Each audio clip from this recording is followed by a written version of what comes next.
Hi, I'm Nathan. I love to optimize health, mindset, dopamine stimulation, and utilize business systems to grow businesses fast.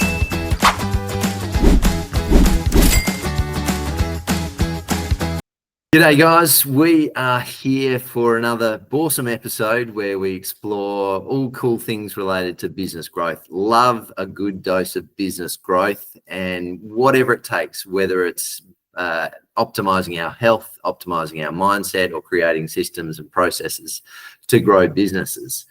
This morning, and it is morning, it's 4 a.m. my time, which I've accidentally booked the next guest in at this time of day, but I wouldn't miss it for the world.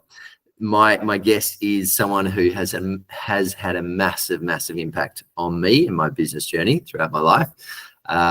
As I just mentioned to him before we started, I have been stalking him for a long time, and paid him lots of money over the years and happily paid every cent and got so much value out of it. So he is CEO of 9+ businesses. He is one of the biggest, if not the biggest name in the business coaching world, keynote speaker, best-selling author, and probably the #1 business coach on the planet. So I am humbled and honored to have you with me today. Welcome, Brad Sugars, to the show. Nathan, good to be here with you, mate. Very good. And yes, the stalking, let it continue forever and a day. There you go. Happily, whether you like it or not, mate. Absolutely. Excellent. So you're an Aussie and you've chosen Vegas. You're still in Vegas as your home, is that right? Vegas is home base, yeah. So married an American girl, and here I am. You know, the kids are all. So we're Oz-Americans, if that makes sense. Oz-Americans, excellent. And was the main choice to go to Vegas and hang out in Vegas based on the buffets over there, or was it something else? I think it's the only city in America fun enough for an Australian to live in. I'm pretty sure that's the deal. No, there's a lot of good business reasons to be here. I mean, when I first moved to America, I moved to California, and your cost of employment, your cost of taxes, your cost of everything in California is at least double the cost of here in Nevada. And I wanted to be on this side of the country to be able to get back to Aussie easily. But also from Vegas, I can direct flight to London, direct flight to Amsterdam, direct flights to Korea, something. You know, I can be pretty much anywhere from here very easily. And it's also a great city if you move somewhere else, because friends are always visiting, whether, you know, it's Aussie mates now who come out for the NRL finals, or whether it's business people who are coming in for a conference or an event of some sort, or whether it's just friends coming to town for fun. There's always people visiting here in Vegas, which I think if I moved to Omaha, Nebraska, that probably wouldn't be the case. So. And that you very much crept a little American accent in there, which is probably understandable if you've been there for a long time, right? Yeah. Literally 98 is when I first moved to America, and Vegas in 05. So I've been in Vegas now 20 years straight. So yeah. Right. Actually, I think so. I went to one of your conferences. There was a few hundred people. It was fantastic. It was either a 2 or 3 day weekend, and it was in around 2007. I think it would be about right.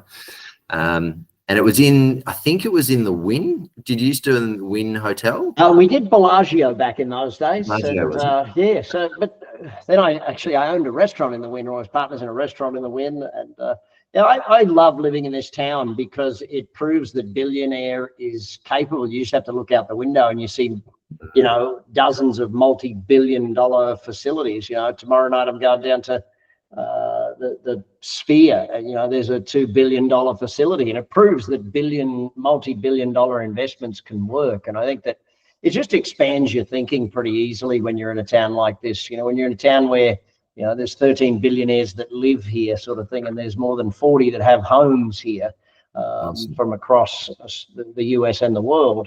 It's just it's very good at opening your eyes to thinking a lot bigger. You know, I think that, you know, as a young kid from Australia, you thought, you know, for me, being a millionaire was sort of a big thing.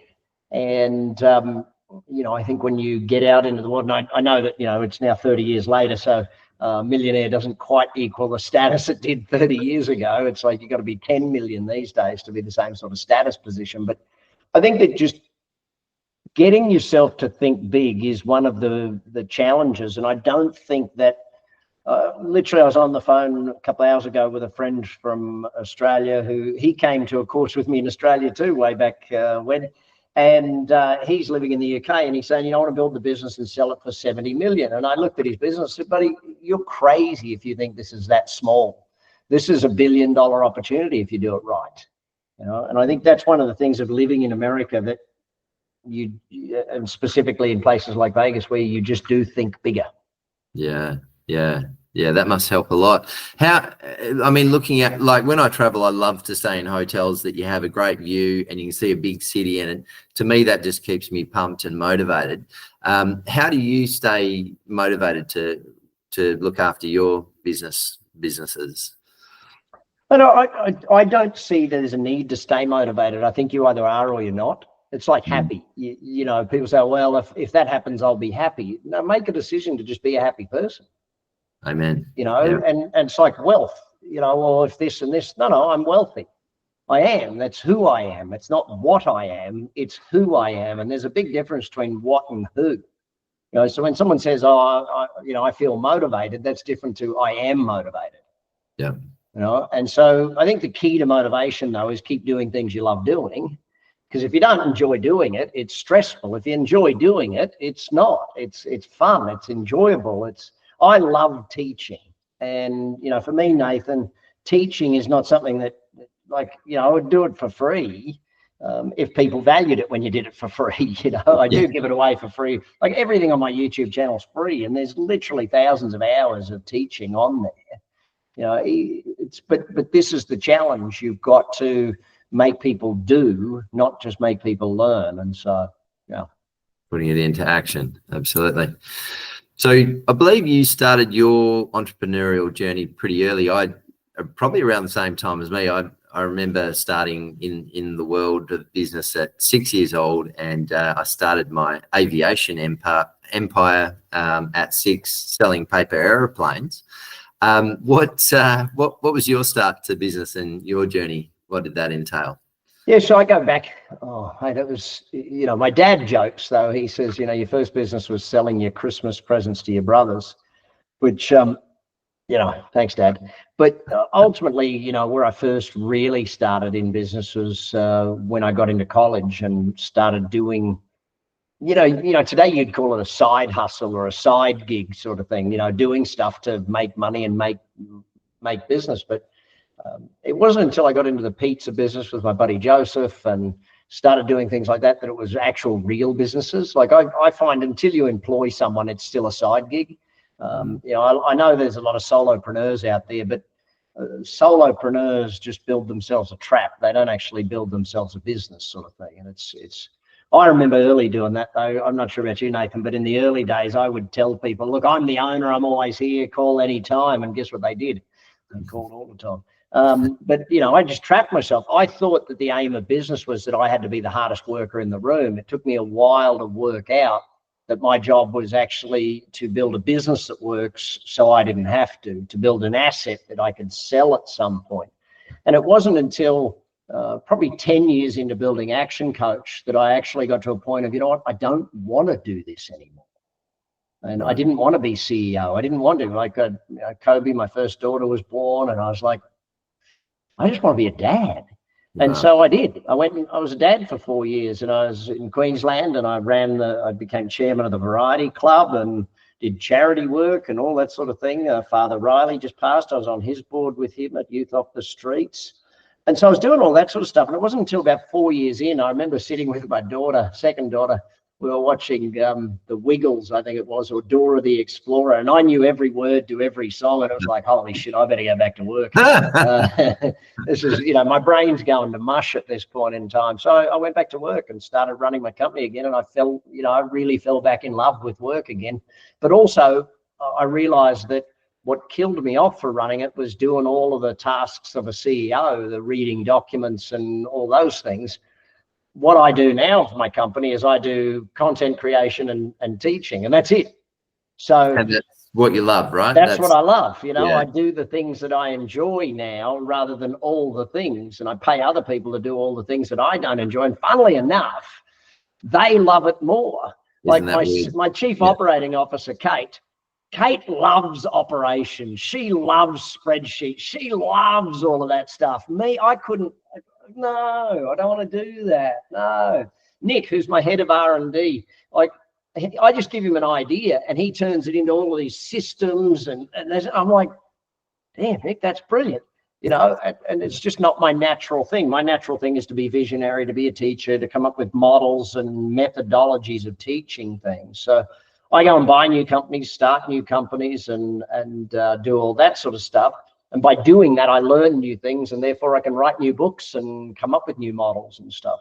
I think because I am an entrepreneur every single day of my life and run other companies and buy and sell other companies, although I have started slowing down a little bit. At 50, I said, you know, from now on, less is more. You know, it's time to, instead of trying to have another 50 companies, maybe I should just have 5 really big ones. And so, yeah, my wife definitely agreed with me that less is more. Yeah. I have those same conversations with my wife when she's I haven't seen you for a couple of weeks, and I'm just, you know, my home office, I'm in the home, and yeah, I know the feeling. And so how do you do that? Because being entrepreneurs, there's a lot of shiny artists out there, and you go, oh, that looks awesome, I could do that really, really well, there's an opportunity. How do you go from So when you're looking at being an entrepreneur, you're doing deals, okay? So business owners look for cash flow and profit.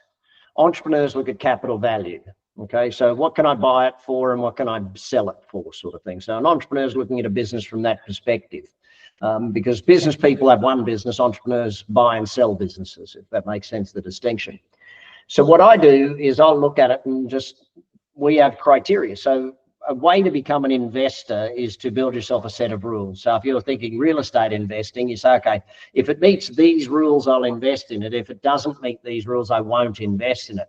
And someone says, well, what rules should I have? And I said, well, you should go and read enough books so you can write your own rules. Until you can write your own rules, you don't have enough knowledge to do investing. You know, people go out, it's not investing if you haven't got a set of rules. It's guessing. It's taking a punt. And so for me, we have a documented set of rules. So I believe, and what I teach in wealth, I did it during COVID. I got the little board, so I built myself a TV studio and went in and recorded for 90 straight days, 30 days on business. It's just a half hour a day, because it's funny to record 3 hours would be easy, but to make 3 hours material fit into 30 minutes is really hard. So you had to cut it down. But I did 30 days on business, 30 days on wealth, and 30 days on success, and to teach people. But what I try and help them do is in 30 days build your business plan, or 30 days build your wealth plan, or your life plan, sort of thing. So if it comes to wealth, you should actually have a wealth plan, because if you're going to build wealth, you'll have a company or a trust or something, and you know, it might be the Nathan Baws Trust, and that's your family's trust, sort of thing. And you build a business plan for that trust to be an investment business, and that's its job. It buys real estate, or it buys businesses, or it buys shares, but it's an investment business.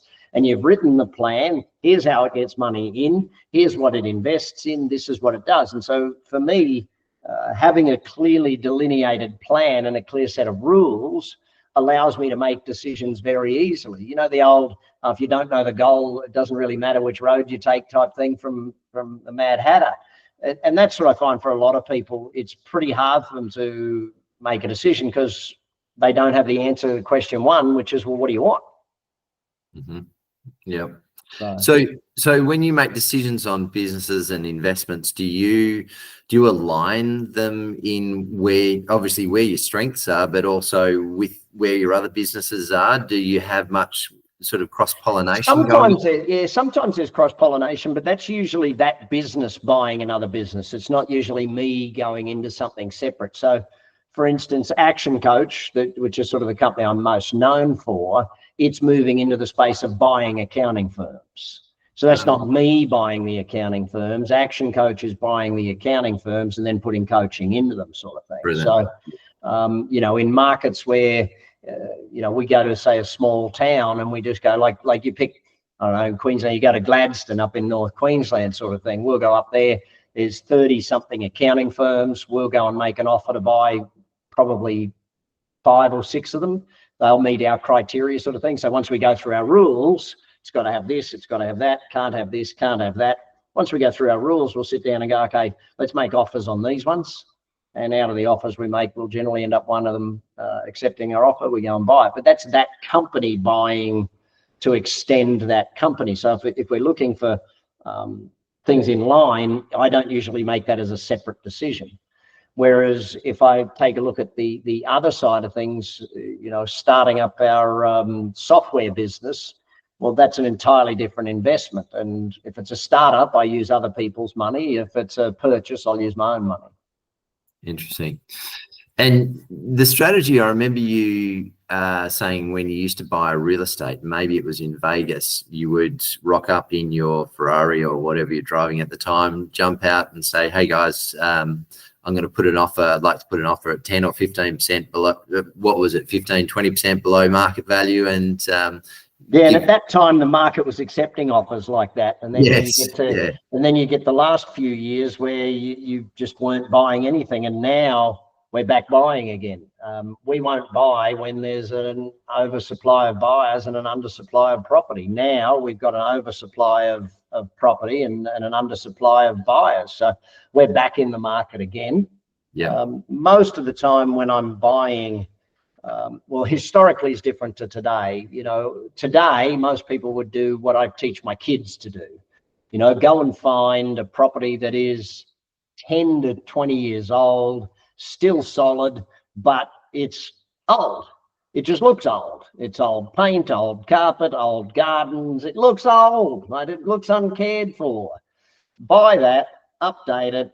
You add 30% value for 10% of the costs, and if you can buy it well, you'll buy 10% below its actual value, use that 10%, increase the value, go back to the bank, grab your deposit back and go do another one. Again, you don't sell it, you just get your deposit back and go do another one, and then you leave it on a 20-year mortgage. The 20-year mortgage gets paid for by someone else. Now, even if you don't renovate it, and this is where most people just don't understand property, right? Why is property such a great investment? Simple. Someone pays for 80% of your retirement. If I buy a house for $1 million and I put in 200 grand, who's paying the 800? Not me. Tenant. The tenants pay my mortgage. Everyone says, oh, tenants pay rent. You've got to lose that languaging. That languaging is incorrect. Your tenants pay the mortgage. So we buy properties where the tenants pay the mortgage and pay our costs. And they pay the mortgage. 20 years later, we own the property outright. And they're still paying rent. You know what I mean? Like, it's not hard. It's not hard. Your business has one job: make deposits for houses or make enough money to buy another business, sort of thing. That's its job. Its job isn't to pay your bills. Its job is to make enough money to invest. Right. That's where I think people go wrong with money, mate. They don't understand. You got to churn before you burn. You got to reinvest. You live off your investments, not off your income. You don't buy any toys with your income. Toys can only come from churned money. So unless the money, like, I have a beautiful Rolls Royce. Now, when I went to buy this Rolls Royce, and it's the only one of its type in Vegas, so there was 200 of them made, so it was a crazy price, and 80 came to America, 1 to Vegas. Well, long story short, instead of taking the cash and going and buying the Rolls, I took the cash and went and invested in a restaurant. The restaurant then paid for the Rolls, so 3 years later, I got the car and the restaurant. So instead of having a losing money thing, I've got a making money thing, paying for that. Hey, presto. I don't just buy it. I use my assets to buy it, if that makes sense. Yeah, of course. Yeah, that's awesome. That totally makes sense. So in the business growth world, Brad, what's your favorite recipe for growth, and I guess fastest, cheapest, most effective systems or processes you've come across in growing different businesses that you've been involved in? Yeah, I won't talk about cheapest because I don't like cheap. I like stuff that works. I don't care the price as long as there's great value.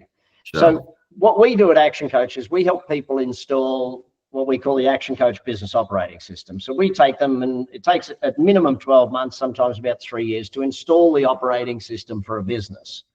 And once you've installed that operating system, and you'll install the sales systems and the management systems, you install all of those systems, and then the business is now a saleable enterprise, because our definition is a commercial, profitable enterprise that works without you. If you have to be there, it's not a business, it's a job, and you work for an idiot.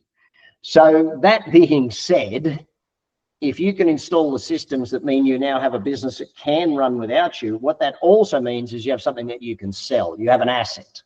The aim of being in business, the only reason to build a business is to sell it. It's not for the cash flow. For the amount of risk, energy, and effort, you may as well just go and work for someone else if all you want is the cash flow. If you are building a business, there's one purpose to building a business, and that's to build something you can sell. Now, if I was selling you this pen, right? If I'm selling you this pen and I'd only built half of it, it's not worth much. In fact, it's worth almost nothing. And that's where you got to build a business that's finished. And by finished, I mean it can run without you. If you have to be there, it's not finished, therefore it's not worth anything.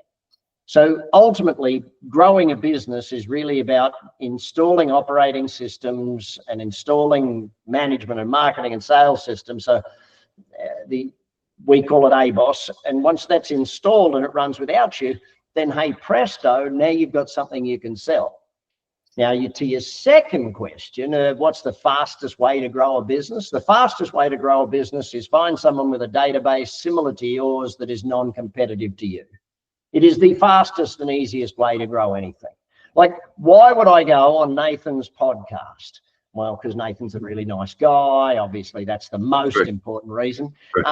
But your database, your customer base, similar to mine, we're non-competitive. We can work together. We're in co-opetition. If we cooperate, we both do better.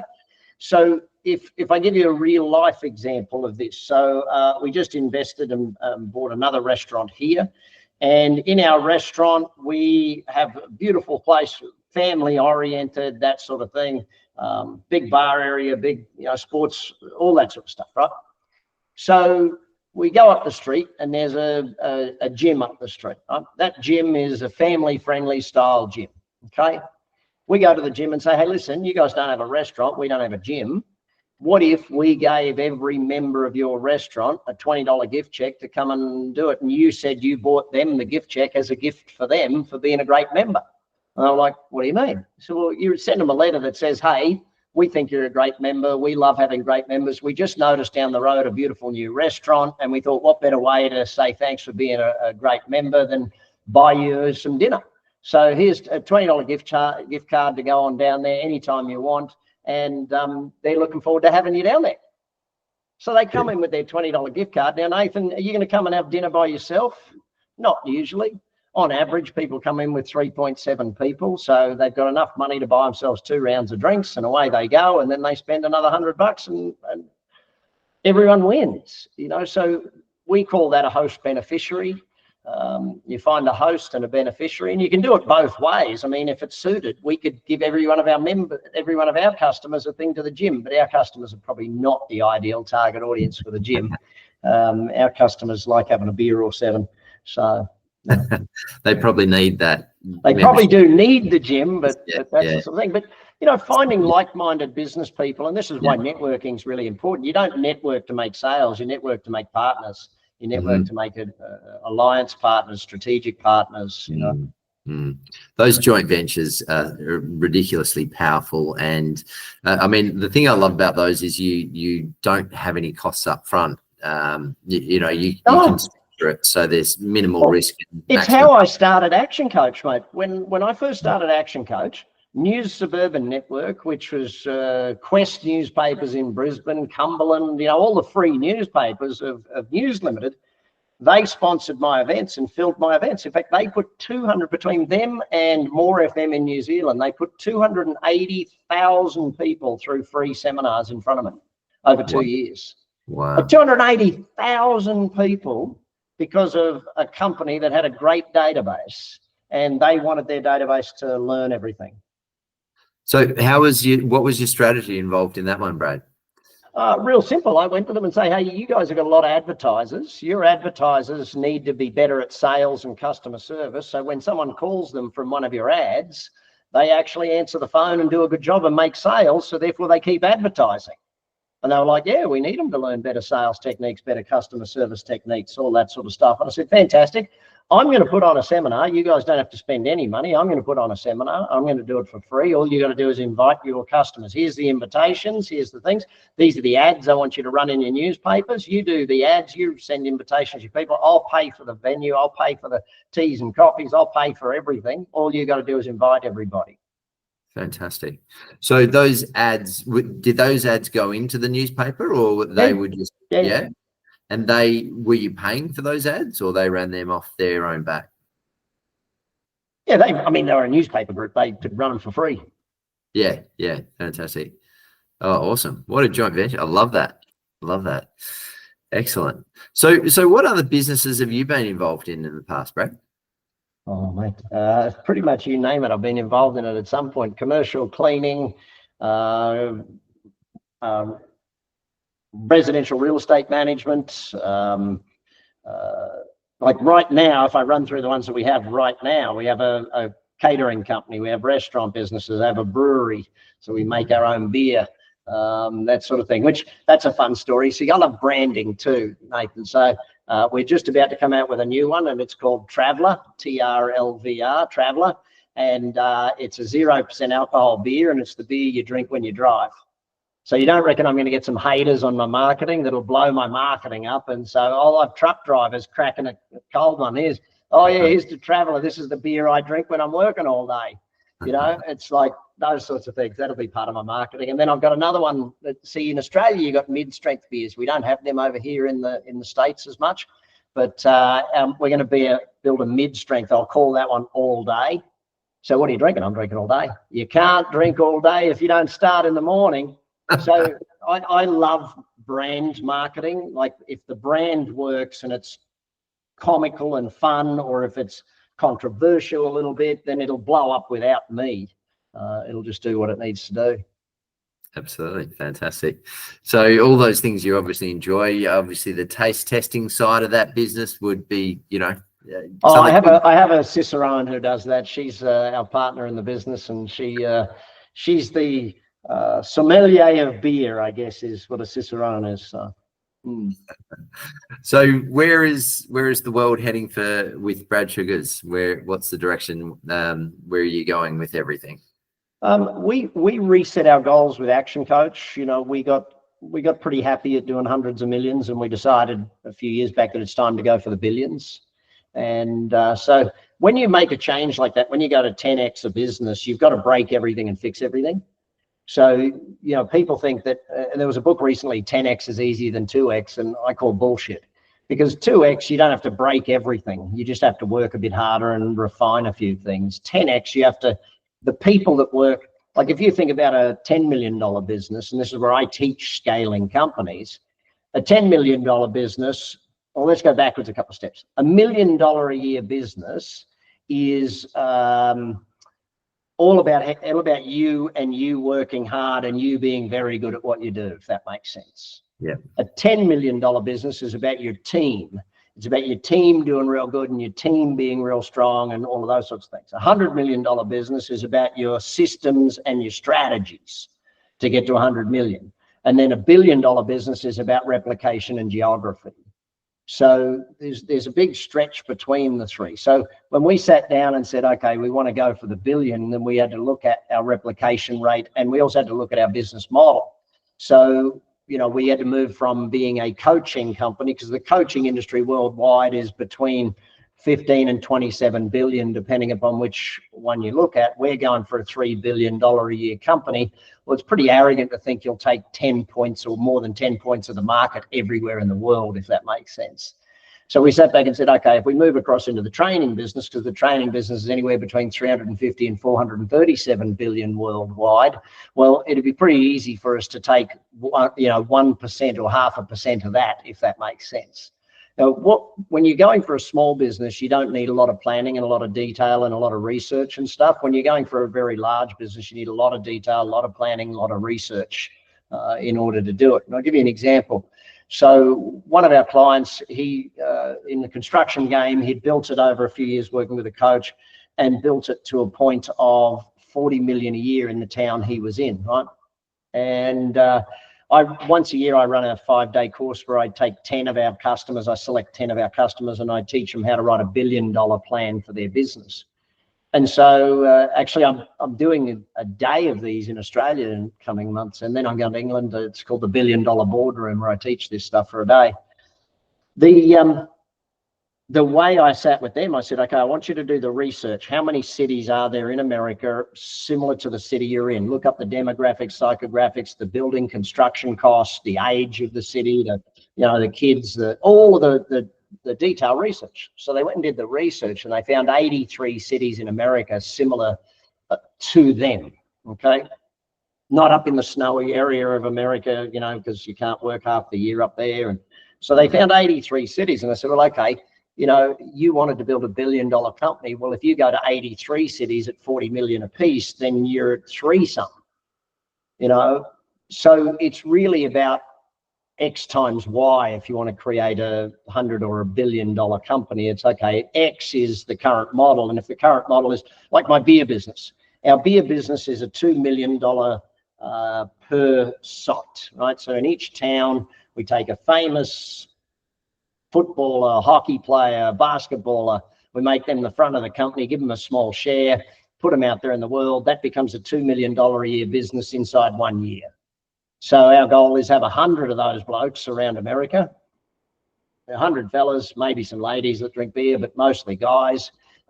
So we'll take 100 of those guys in 100 cities. They'll become our person in that city, and we'll sell 5 different brands. We'll sell a brand, 5 different beers under their brand, but it'll be the same beer. It'll just be with his name versus his name sort of thing on it. Right. So how would you do that with the branding? If you're bringing in influencers or collaborative partners, whatever you like to call them, how does that slot into you? Do you keep the branding consistent across those different locations? The branding's slightly different for each of them. Right. But it's very similar, but very different. Like the social media is all exactly the same, but it just happens to have their colors and their number rather than their colors and their number. So, you do the same thing. It's just replicating a system, but doing it in 100 different locations with 100 different colors. Yeah. That's sort of the way we think of it. Yeah. And that system creation is pretty essential for rolling out replicated business concepts, right? Well, see, what most people do is they build a business that works and they do it in one location. That's possibly the dumbest thing you could have ever done. If you've worked out how to build a restaurant that has great food, customers keep coming back and all of that sort of stuff, okay, then go and do your research. How many places can we put this? Yeah.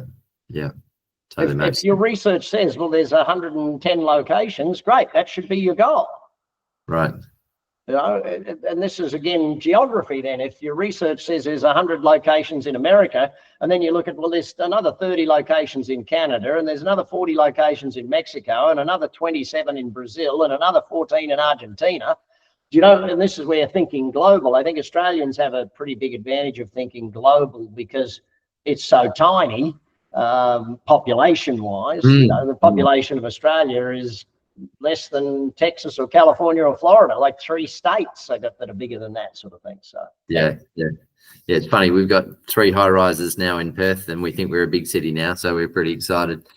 Hey, look, Perth is a beautiful city, but it's the best thing about it is it has a leaping off point to Jakarta and India and stuff, where, I mean, when anyone says to me they want to grow a big business, I just ask them, well, what's your plan for India?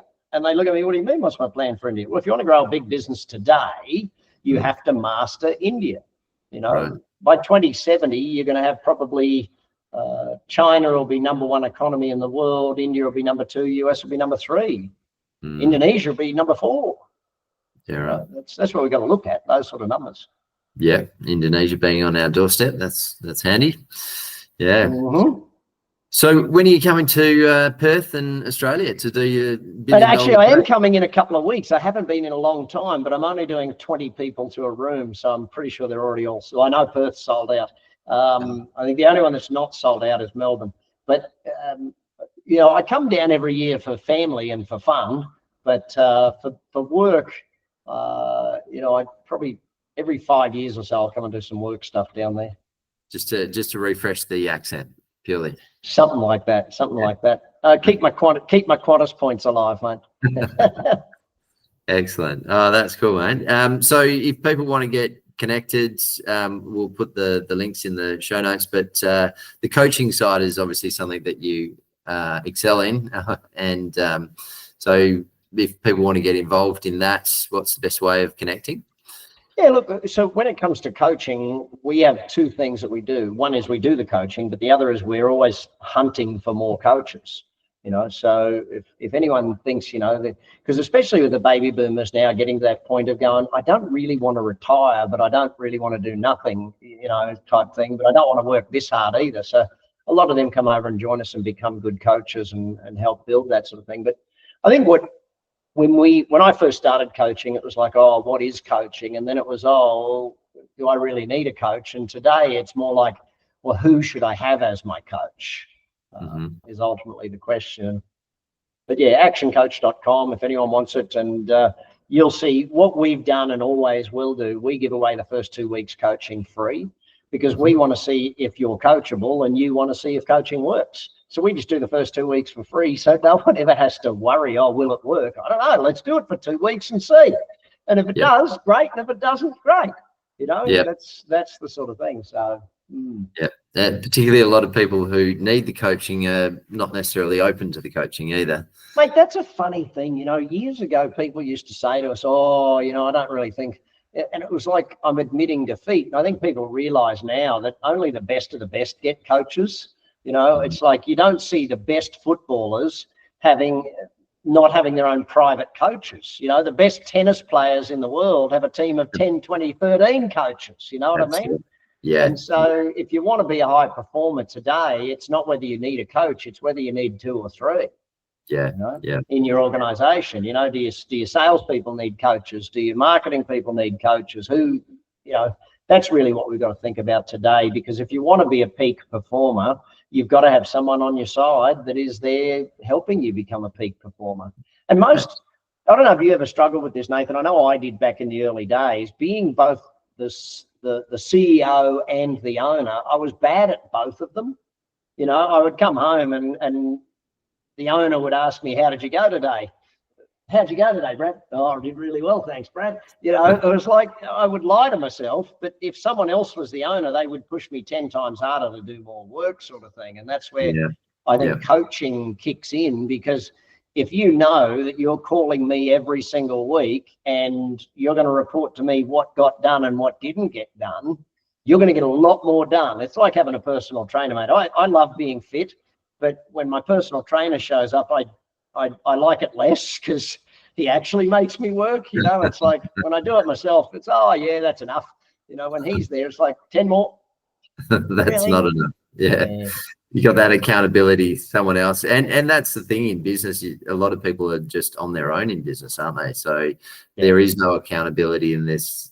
There's at the end of the day, it's just you. But if you have to show up and tell someone else if you've done the work or not done the work, then it's a different story, which we don't generally have when we're on our own in business or at the head of the business. Yeah. Very cool. All right. Well, that's amazing. Thanks for all that insight, Brad. Lovely to connect after many years, as I say.